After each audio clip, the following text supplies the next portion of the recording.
So, can I tell you a secret? I have a dream customer right now. We just finished her visual brand and now we're working on her web design. So, what makes her a dream customer? Well, first of all, I'm super aligned with her business model and mission. Second of all, she truly operates from her authentic power source, her intuition. And third of all, the incredible vision that she holds for the world. Oh, I just can't get enough. So today I'm going to be sharing a beautiful interview with Gisele Allen. She runs an amazing podcast you should listen to called Revolutionary Rising. She's going to be sharing our story with us. In addition to that wonderful interview, I'll be chatting about the astrology of the week because you know what? We are in the middle of some pretty epic things going on. And there's so many things going on that I'm just going to repeat over and over and over. So I hope you enjoy today's episode. Aloha! Welcome to the Savvy Luminary, an astrology podcast for entrepreneurs. I'm your host, Leslie Tagorda, an Aquarius boss woman, a brand designer, and business astrologer. I help visionary spiritual entrepreneurs and impact makers just like you reach your highest potential and become the luminaries you are star-charted to be.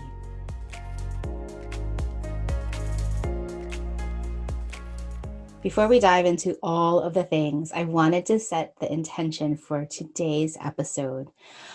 If you could take a clearing breath and plant your feet firmly on the ground, take a beautiful, expansive breath. And sigh it all out. Then repeat after me. I am perfectly imperfect and worthy of great success.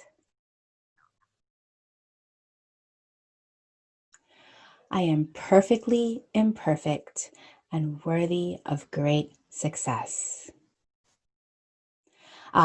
This is the perfect mantra for today because we're going to start off with the astrology of the week because again, like I mentioned, we are kind of in between a couple of huge shifts and I just want to take note to repeat, we always can get more of the astrology. And then I'm going to be sharing a beautiful interview with Gisele Allen. And really, she's setting the tone for this intention because she is a woman entrepreneur, a powerful woman entrepreneur, Scorpio Rising, Sagittarius Sun, and Virgo Moon. So we are going to cultivate some of her energies with the Sagittarius Sun. We're running into Sagittarius season next week. We're still in feels like this extended Scorpio season, her Scorpio Rising, and how we can use all this visionary and intuitive energies in our own businesses in the here and now.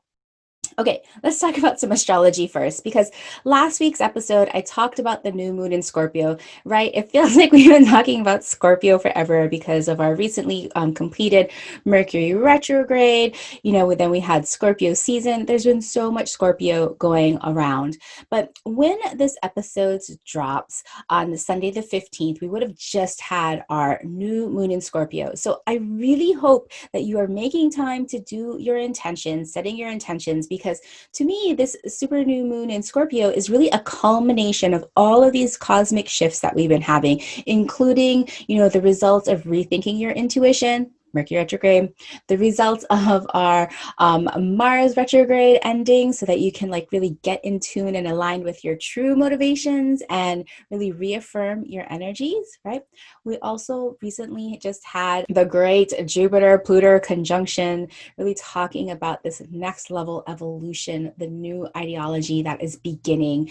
I'm actually recording this a few seconds after the exact meeting of Jupiter and Pluto back on November 12th. whew, my gosh, it's been kind of a roller coaster of energies. And so these cosmic shifts, we have come to, well, I hope we've come to a lot of realizations of how we want to continue to build our business, how things have shifted in our business. And now with the new moon in Scorpio, you get to bake those things in.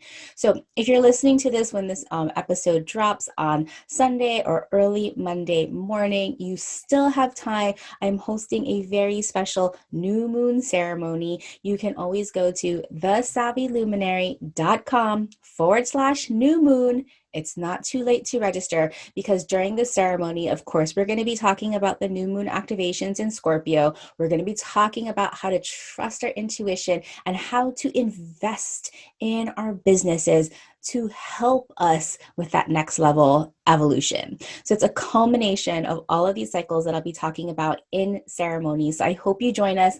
As per usual, the first 10 people to register get their charts read if they show up live, but I try to make space for everybody so we can do all these mini readings.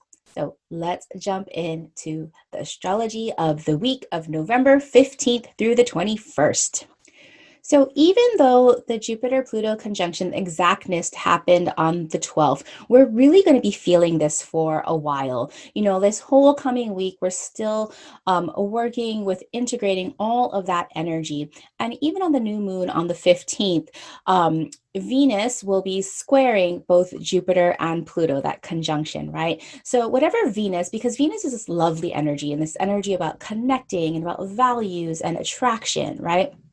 And when it squares, even though a square is like a creative tension, there's this beautiful tension that can happen. So even more so importantly, that we need to use our new moon ritual to create that attraction, to really, talking about manifestation. Hello, Venus, right? She is going to be helping us with manifesting what we want. But like we do on a new moon, we have to be super clear with what we want, and we have to use our words and our intention and the practice of ritual to ask spirit so that we can receive.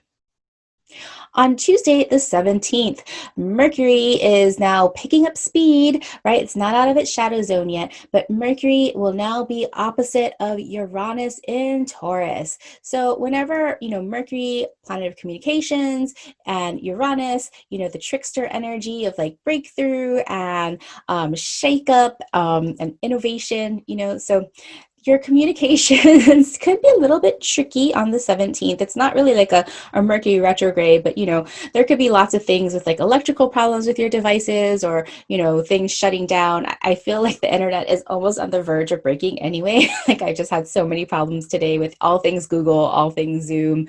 Anyway, but on the 17th, Mercury opposite Uranus. So expect your communications to have some surprising effects. Who knows how it could go? Your content could go viral or your content could ruffle some feathers. So just be on the lookout for the unexpected.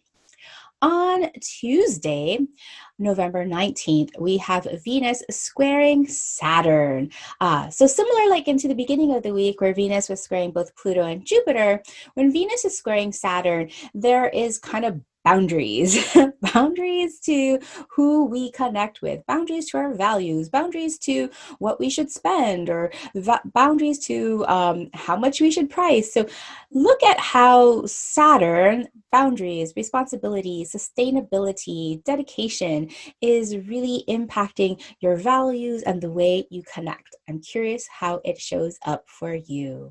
Then on Friday, Mercury leaves its shadow zone at Scorpio of 11 degrees. We still have quite a bit more with Mercury in Scorpio, but just more chance to really get in touch with your intuition, and your intuition should be crystal clear now because you've had so many opportunities to practice tapping in and harnessing that power, right? This is like a never-ending process. So, there's never like this final end. You're like, I've mastered my intuition. That never really happens. But now that Mercury has left its shadow zone, its foot is on the gas, it's on the highway, it's going full speed ahead. It'll be zipping through the signs coming up through the rest of the year. So, have fun with it, how, quicksilver your thoughts and your words and how you communicate, right? So that's on Friday, the 20th. And then on the 21st, we welcome Sagittarius season. The sun enters Sagittarius at 12:40 p.m. Pacific and 3:40 p.m. Eastern, bringing in the big dreamer, the mind expanding Sagittarius. I'll be talking next week's episode all about Sagittarius energy, all about how and when we need to bring that big vision into our businesses and brands. On the same day that the sun enters Sagittarius, we had the second quarter Pisces moon. So if you did your new moon ritual, which I hope you did on Sunday, this is when you start to really fertilize things and activating things and putting your intentions into plans of action. Also, that same day, we get even more Scorpio because Venus now enters into Scorpio. So remember, we were talking about Venus being our ability to attract not only people and resources like money, right? So how can we use our Scorpio energy now to attract and manifest? So similarly, if you were doing a new moon ritual on the 15th with Scorpio and wanting to invest and using other people's money to leverage in your business and grow your business, Venus in Scorpio is now going to help you. And that is on Saturday, the 21st. So big shifts happening. Like I said, we're in the middle of a week that's kind of in between things. Next week, I will go in depth about Sagittarius season. So, which brings us to our interview with Gisele Allen. Oh my goodness. So I just thought this was such perfect timing, right? Because we're in between seasons of Scorpio and Sagittarius, and Gisele herself is a perfect blend of Sagittarius, her Sagittarius sun, her visionary sun, and Scorpio rising, showing up as an intuitive leader. So together we have Gisele as a visionary intuitive. Oh my gosh, I love her so much. Gisele and I, we met, gosh, I can't even remember when we met, but I was always just in such awe of her because she is so young and yet so powerful. And I just love watching her lead with her intuition. I've learned so much from her as a coach that she specializes or she works only with women of color entrepreneurs, and her approach is holistic, where she looks at every part of a person's life and business to ensure that they're doing business in an aligned and authentic, liberated way. Hello, like liberated Sagittarius, authentic Scorpio. Oh my gosh, she's already just always speaking in her archetypes. If you're ready to do business and live your life in a revolutionary way, then you need to be following Gisele Allen. And I have all of the ways to catch her in the show notes on The Savvy Luminary. What I loved about her so much was what she had to say about women of color and the different ways they sabotage themselves, how really systemic patriarchy and racism has bled into the beliefs of women of color, and how these beliefs hold us back in being our authentic selves, right? I didn't even realize that I had been in this kind of murkiness of patriarchy until she started teaching me some of the things. Like, she taught me language like intersectionality, which is the connected and interconnected nature of social categorizations such as race and class and gender, and how we use this intersectionality in our businesses. Oh my gosh. Before I met her, I could have never before fathomed talking about my Filipino and Jewish heritage with pride. I mean, those are things that I really hid for so long. In a way, I dismissed it. Part of, all of 2020 and understanding about colonial mindset was really coming to terms with, oh my gosh, I didn't realize how I was hiding and not really giving the proper respect to both of those heritages that are me, right? Giselle also taught me that it's okay, that it's better than okay to decide to work with a specific type of client and not give in to haters. Giselle taught me that it's okay to not always be perfect. Oh my gosh, her Virgo moon talking, right? That what we think might be messy is definitely not perceived like that from the outside. And you know what? Life happens. It's okay, especially in 2020. Like so many of us are dealing with childcare, dealing with certain types of insecurity. Why would we expect ourselves to just be showing up like perfectly polished all the time? And mostly, Giselle showed me how a business is meant to be run from this place of true authenticity because she is the leading example of it. You can really tell when somebody is working with their intuition and really trusts their authentic power because, like Giselle, she is able to make decisions, always like super clear decisions. She's always able to give clear and actionable feedback. She always has a vision of what she wants, and she knows that she gets to tap into her intuition whenever she needs. So I really hope that you enjoy this. So I hope you really enjoy and get something out of this beautiful interview with me and Gisele Allen. I'm super excited to have Gisele Allen here because holy smokes, she is moving and shaking. So Gisele empowers women and femmes of color entrepreneurs to liberate themselves from the internalized capitalism, patriarchy, whiteness, and colonization that keeps them from having thriving businesses that truly feel aligned. We're going to totally talk about her approach and why this is so game changing. I mean, just to let you know, like I have learned so many things from Giselle. Like I didn't know that there was actually language because I've been living under this oppression for so long, like breeding this, capitalism and everything. And so Giselle, please share your wisdom with us today. I'll do my best. So, Yeah, I'm so excited to be here. Thanks for having me, Leslie. oh my gosh, yes. And before we hit record, I was telling Giselle, I was like, we have to get you on because okay, so Giselle, Sagittarius Sun, we are moving into Sagittarius season. She is a powerful Scorpio rising. And so the timing and talking about intuition and how she actually uses her intuition in her business. Well, you know what? I'm sorry. You talk. I want to hear from you. I love that we're talking this week, actually, because I have been really feeling the Scorpio vibes lately. I've been all in the energy of it. So for me, yeah, I use my intuition in my business all the time. I am a psychic and a medium, and a lot of times I can feel the energy of like the transits and like things that are happening. I really like feel that all around me in any given moment. So this week I've been like deep in my like Scorpio creative vibes, and I've been thinking about desires because I was like, oh, the new moon's coming. Of course, that's where I'm at and what I Yeah. want. But yeah, using my intuition is the core of every single thing I do in my business. Every decision I make, every step I take, like it all comes from a deeply intuitive place. And that's something that I preach like everyone to do because I think that's where we all need to be, really. Yes. Oh my gosh. So tell me more about this intuition and how you used your intuition to decide on taking that huge step of only working with women of color. Ooh, it was a long journey.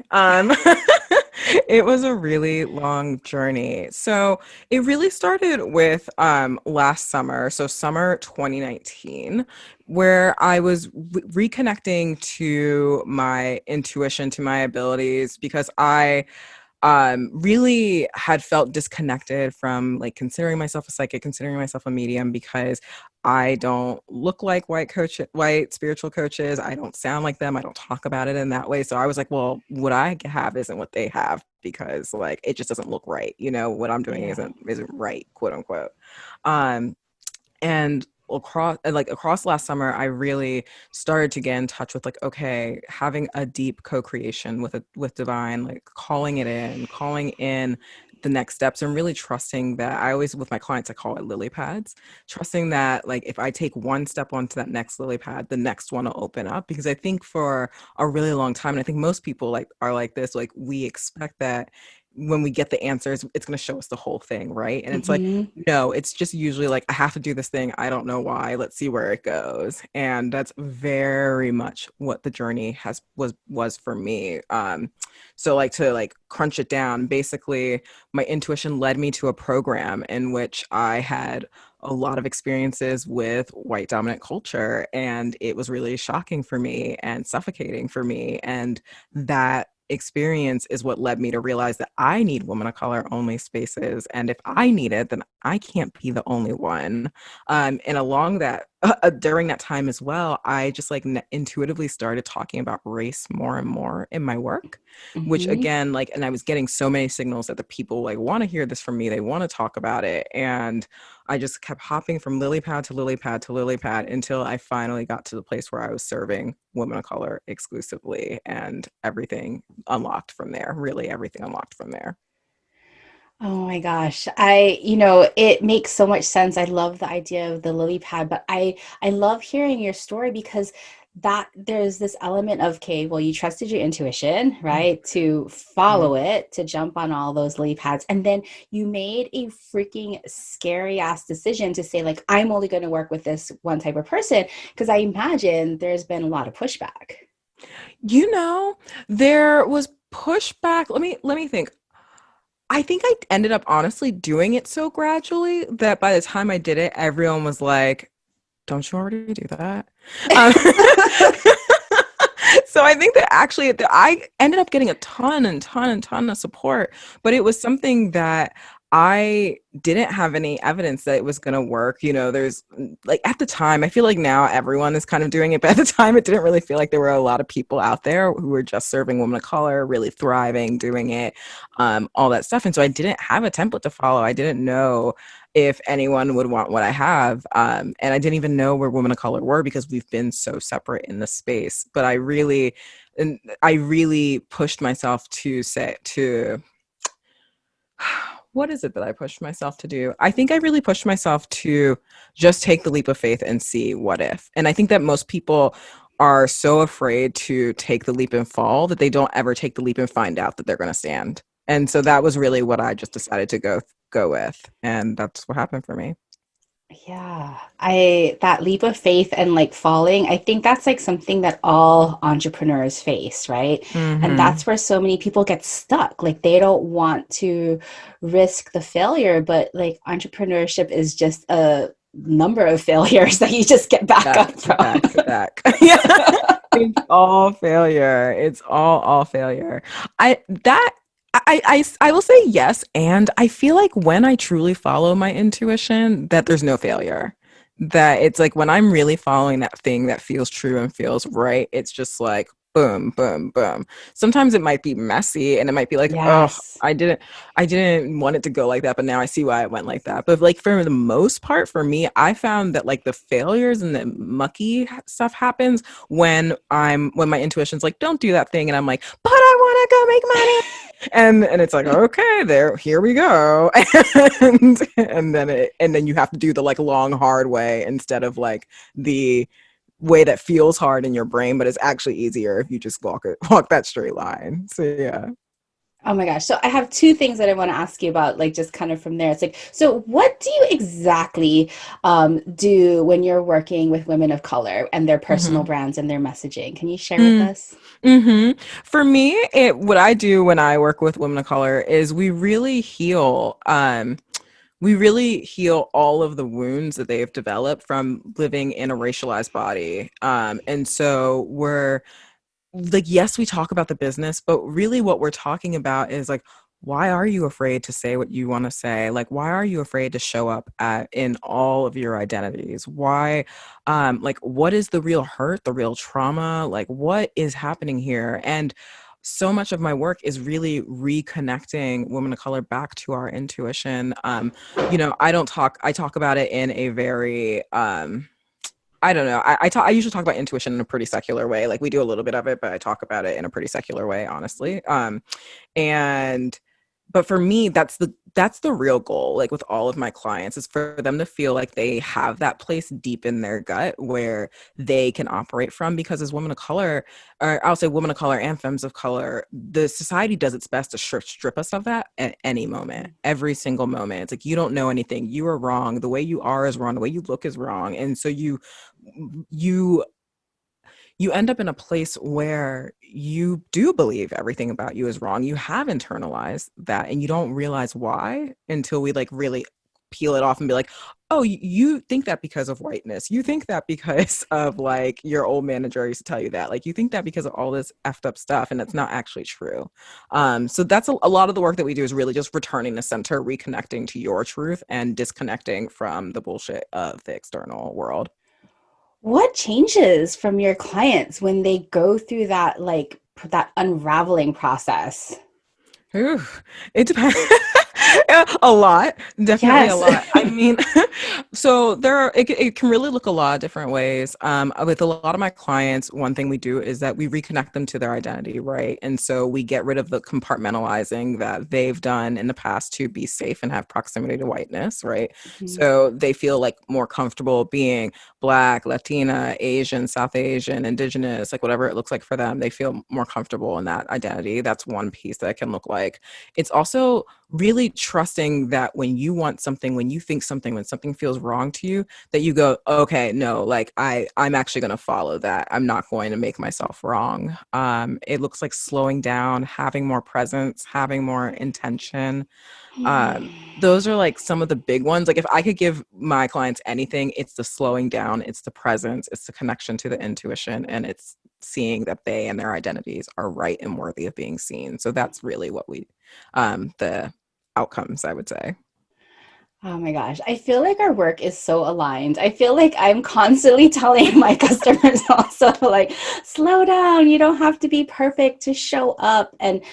But the way that you do it by kind of unraveling all of like specifically the stories around race, around colonization that we've, picked up. Gosh, like I am so glad that there are women like you and that the young women and young people of color and just whoever is coming up now, they have all of these tools at their disposal because, I'm like 46 years old and I am just learning this. Like I have Yeah. led my whole entire life under this, Yeah.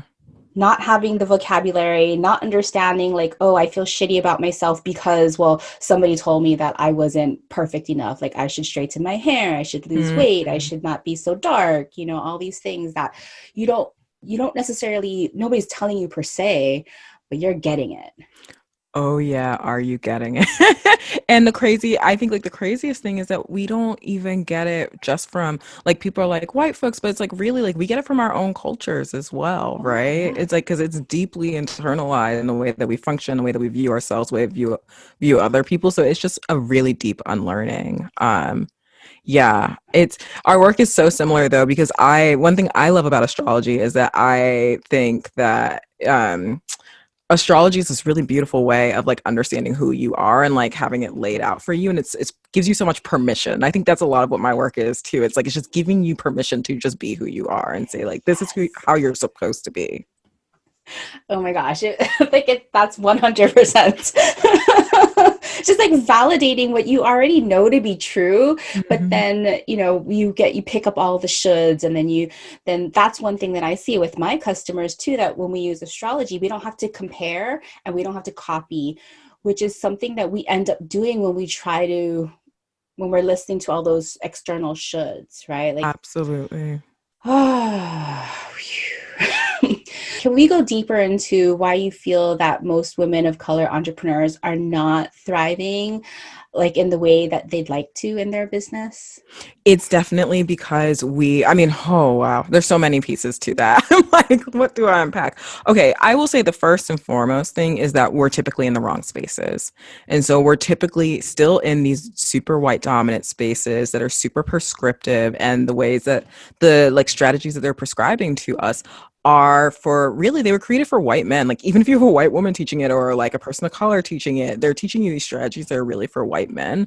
And you're sitting in the space and you're wondering, why doesn't this feel good to me? Why do I not want to do this? Is it because I have a mindset problem? It's like, no, it's because it doesn't work for you. And it's not the way that you're supposed to do business, in the way that you like were raised through your culture to interact with other human beings. Right.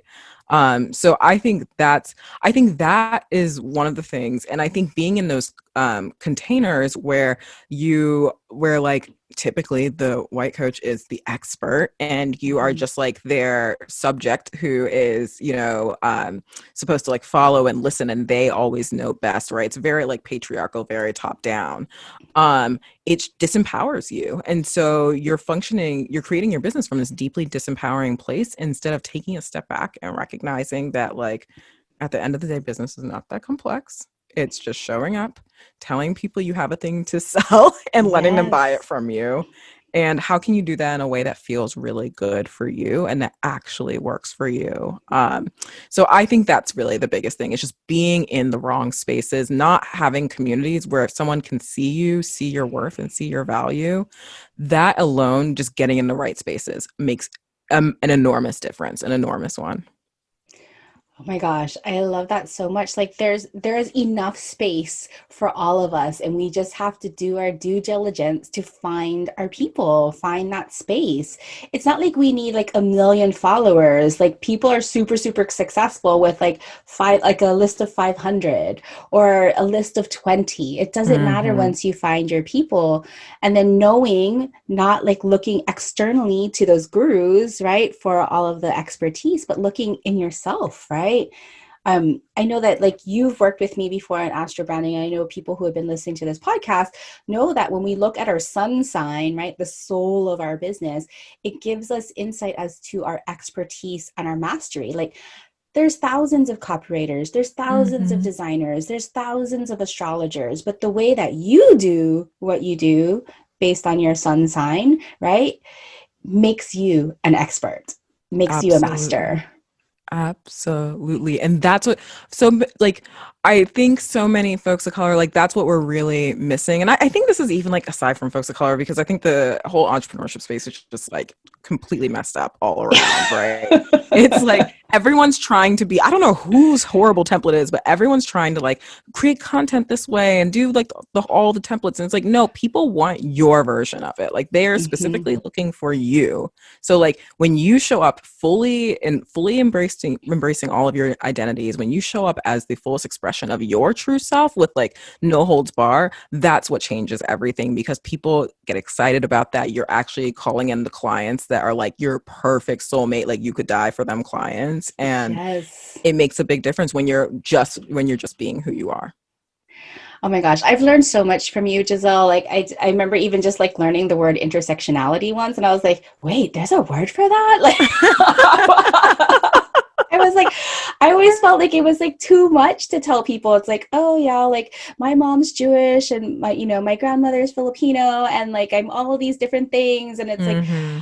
oh, so much. But then you actually really helped me to see that no, people want to know that nitty gritty, and even though it is scary, like sometimes to come out as somebody that is not liked by a lot of people, like Yeah. how do you do that? So I would love to know about your story about like struggles with being seen and heard, and like what was that turning point for you of just like showing up?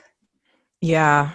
Okay. Well, there's two parts of it. I think there's the pre woman of color phase and showing up story, and the post woman of color. I'll keep them both short, so we're not here until like the end of the day.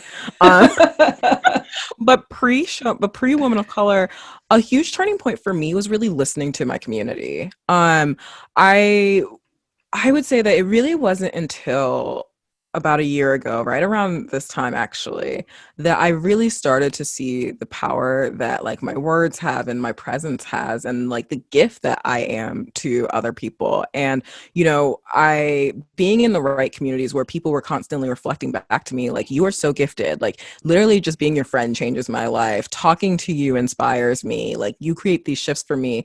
It's really easy to not see that yourself, number one, 'cause I just view myself Yeah. as like regular Giselle. But like even aside from that, it takes a lot of people telling you that, I think, for you to suddenly turn around and be like, oh wait, maybe that is true. And so let me lean into that. And so I would say like the beginning of the shift in my business was when I started to lean into that. Um, but also when I shifted into working with women of color, a huge another cracking open happened there because I had to put myself out there feeling like I wasn't black enough, like I wasn't enough of a woman of color, like I was too bougie, too whitewashed, like all of those things, and just go out into the world and be like, does anyone like me? Do you want to hear what I have to say? Do you care? And what I found out is that there are so many folks who feel exactly my way, the same way as I do. And the women of color who used to bully me and think I was too bougie and too whitewashed, like they're not my people, but there are a bunch of women of color who have the same experience who are my people and really resonate with that story. So, yeah. Wow, I can resonate with that story. I think so many of us can. I think, most of us were raised by well-meaning parents who like embraced us to, or sorry, who really like pushed us to embrace proximity to whiteness, right? Because it's what allows you to be successful and all Hmm. of these things. But what we didn't know, I think what people didn't know is like how much it really severs those identities and makes you feel like you're in between cultures even when you're like still within one. It's just it's fascinating. So yeah, I think it's a really common story. Oh my gosh. Well, I totally want to dig into your chart a little bit if that's okay with you. Yes, I love talking about my chart. I could talk about my chart forever. Right? Oh my gosh. And I can't help but, when I'm talking to people, I'm always looking at their charts. And so, earlier I mentioned that, Giselle, she has her Sagittarius Sun and Scorpio Rising and a Virgo Moon, right? And, the timing is just like so perfect. I was like, okay, we have to get Giselle on here because like I want to share her projects because, we just finished your visual branding project and how does that Yes. look like in your design. But I also pulled up your chart like at the here and now because I mean your sun right now, the sun, Scorpio sun, we talk about this like epic Scorpio, and of course 2020 we get this big dose of Scorpio with like Mercury retrograde in Scorpio, like for just extending all of us to like get in touch with our intuition. And the sun is right on top of your natal Pluto right here and right now, 18 degrees of Scorpio. So it's been pretty intense and powerful for you today, huh? Like anything else gone on for you in terms of like your intuition, spidey sense, like superpowers just going pulsating sort of? I think I think it's definitely been a day of like really figuring out. I really like I said, I've been like deep in the creative juice, deep in figuring out like what I want, how I'm gonna move forward, all that stuff. Yeah. I've been Yeah. definitely feeling it. And then, but then also with your, Mars retrograde that's coming to an end this week, it's just, Mars has been like pressure cooking on 15 degrees of Scorpio, Hmm. trining your natal Jupiter in the 10th house. So like that really, that idea of what I want to create next, what is going to expand my business further, what's going to grant me more success in that way. Like how is that showing up for you in terms of like just drive and motivation? Ooh, right now, it's feeling a lot better. Mars retrograde was a big teacher for me this season, because I had no energy, but it also helped me really, really, really reverse some of the burnout that I experienced over the last Okay. 18 months. Mars is transiting your sixth house of like daily Hmm. routines and health. So I Hmm. can see how, just real energy drain, that kind of burnout. But right now, as it's pressure cooking at 15 Mm, degrees, hmm. it's it's activating your Jupiter in Leo in your 10th house. So that expanding your business and expanding your vision and expanding your visibility. I mean, Mars is really helping you right now. Yeah, I've definitely been feeling that. I have like this deep, like energetic itching to like go out and put my program out. I just ran the first version of this program that was kind of a beta, and it was the most incredible, like life-changing experience for us all. And so now, right now, I'm just in the process of putting the final touches on all the materials so we can really expand it and we can make it like bigger and better and bring more humans into it. So it's definitely something that I'm like thinking about pushing towards, like how can we get more humans into this space because it's so needed. That's definitely something that's showing up for me right now. Oh my goodness. Yes. And then the House of Cards in Capricorn, all in your communication zone. I mean, like, if Giselle's chart is like so powerful in terms of like she's definitely, you are doing everything that you are meant to be doing, right? With your sun in Sagittarius, like, at your core, you love inspiring others. Like you can do anything that you want to do, but then how you do it is through inspiration, Mm-hmm.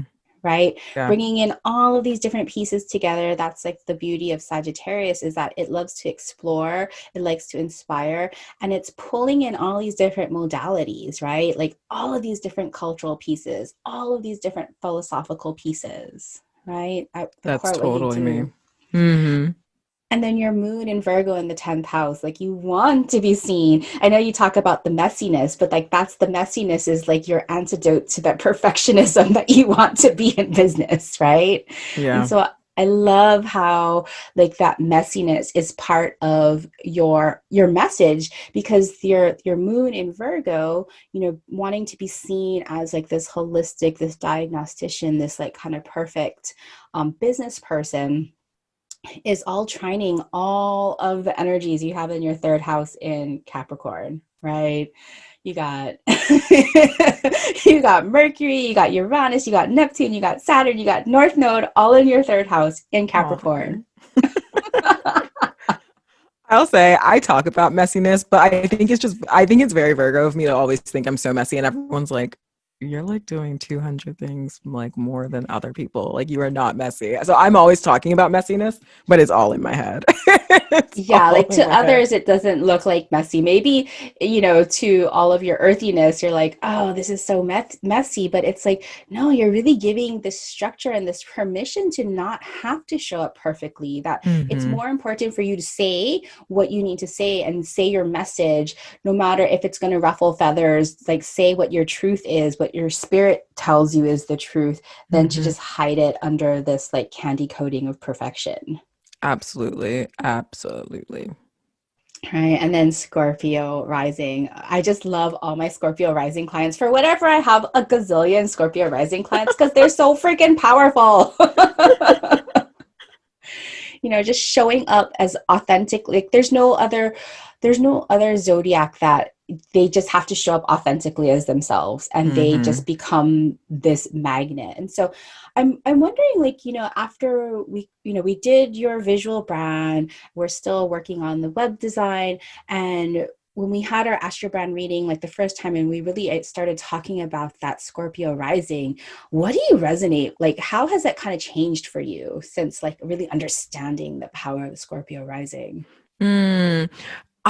You know what I'll say is that again, it's that really that permission for me that this is the way that I get to market. Because I think, um, oh, and I had like started to figure that out before, but I didn't really understand why. Because like I'm not someone who can do diagnostic posts and like those really experty posts, and people give a shit. Like no, like it will fall on deaf ears anytime. But if I'm like, I cried this morning and here's what I learned through the tears. Like suddenly like people are in my inbox, they want to work with me. So it's really that permission that like I had someone complain once that was like they were like, you use your email list as a journal, and I was like, if you don't like it, like I don't know what to tell you. You're the one person who hates it. So Unsubscribe. Yeah. unsubscribe, honey. It's gonna be a journal. It's my whole journal. Yes. Oh my gosh. So how can people find your brilliant work? How can they follow you? Tell us what you're up to. Yes. Okay. So right now, like I mentioned, we are just about to start enrolling into the January cohort for my program called Revolutionary Rising, which is for women of color. Woohoo! And I know I'm like actually so excited. It's legitimately the best thing I've ever done. And I think it's the best thing a lot of people have ever done. But I say that from a like truly confident place, not like I'm a jerk place. But anyways, um, so if you're someone who is a woman or femme of color and you've been looking for deep, nourishing community to expand into your business, definitely check out the show notes to see that. You can also hang out with me in my Facebook group for women of color entrepreneurs, called the Woman of Color Entrepreneur Revolution. That link will also be there. And you can just find me on Instagram, Gisele Allen. I hang out there as well. Yeah, and that's it. And if you're just if you're like looking to create revolutionary content because you're getting like the branding goodness from Leslie, but you want like the words, I also have a really awesome freebie called Revolutionary Content for Women of Color Entrepreneurs. And it is a really cool masterclass. It was like life changing for the folks that did it the first time. So go check it out. You're going to love it. Oh, yes. You have to follow Giselle. Like, just all of her content is amazing. And what about may I talk about your podcast? Yes. Oh my gosh, I Because totally forgot I have a podcast. I love your podcast. It is completely binge worthy. I love hearing you chat with all of your guests and just the rapport that you have. It's just lovely. No, thank you. So yeah, I also have a podcast. It's called Revolutionary Rising. It's really good. I've heard. I have yet to listen to it. But I have heard such incredible things and I record it. So I think I'm a genius. So go check it out. You're gonna love it. I love the confidence. Like, if we could all just have just a little bit of confidence just to show up, like, how would our world change? How would we show up better, right? Mm-hmm. Oh my goodness. So we'll have all of those links in the show notes. I can't wait to sign up for the masterclass. We can always sharpen our saw, so to say, and just always upping our ability to communicate from our most authentic self. Because I know I'm still hiding sometimes. We all are. There are still ways in which I hide. There's still like layers. It's like it's a constant process. Like everything is always a constant process. Yes. Well, thank you so much for sharing your beautiful wisdom, Giselle, and we'll talk soon. Talk soon. Bye. Thank you so much for making space and joining me today in this episode. Let us close out our episode with repeating the mantra that we opened up this episode with. I am perfectly imperfect and worthy of great success. I am perfectly imperfect and worthy of great success. Thank you. Until next week. Mahalo for listening to this brand new podcast. If you enjoyed learning about astrology for entrepreneurs, help me spread the word by sharing this podcast with your business besties, and hop over to the Savvy Luminary for links to episode notes and our free Facebook community where you can send me questions about astrology or branding, as well as connect with other like-minded businesses.